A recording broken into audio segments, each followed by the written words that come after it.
Hey everyone, Lester here with Custom Bait Works, and today I want to show you the Everlasting Wacky Rig and how to rig it up. Let's go. Alrighty guys, so the key piece here to making the Everlasting Wacky Rig is 3/8 of an inch heat shrink. I happen to have black here. I had it in my shop, but I've already looked on Amazon and they sell this in every color of the rainbow, including clear. So I'm sure you can come up with some interesting color combinations with some of your favorite wacky rig color worms, stick worms, or whatever you're using that you could come up with. But I just happen to have black here. Again, 3/8 is the magic size. And all I'm going to do here is I'm going to take my worm here and I'm going to thread that heat shrink up to the middle of that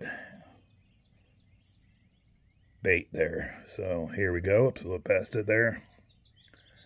Got right there in the middle now, as you see. You see there's a little bit of a gap there. I said, let me bring it up close here for you. Yeah, it's 3/8. On the boat, I actually have a little windproof torch, but here for the video, I'm just going to take a quick lighter and heat shrink that up.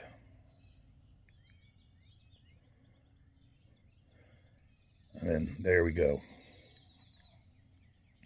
So now we got that heat shrink in place, and then I'm going to take my wacky rig hook here. I think this is a VMC that I have here now, and then just thread it right through the center of that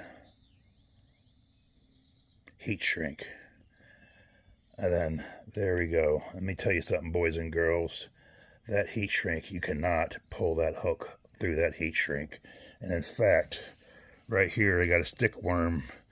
We're in the last week of April here, and I put this stick worm on the front of my boat in probably the last week of March, and I've had 7 or 8 trips on this stick worm, multiple fish on it, and you see it's still in almost perfect shape. I mean, there's no stress around where the hook is through that heat shrink, and that's held up phenomenally well for about the last 6 weeks, 7 or 8 trips on that, and multiple fish. So another big thing here, guys, I think that makes this rig superior.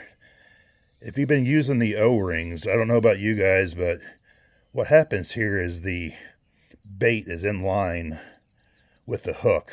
And so many times I've brought that hook back to where it gets, stuck on the end of that barb like that when you're bringing it back through. Different things that'll happen when you have that hook going in the same direction. The fish hits it, you see, it kind of comes right up there on that hook.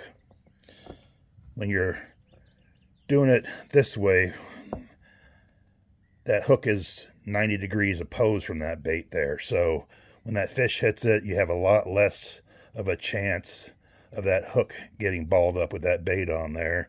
Same thing when you're fishing it through cover and everything else.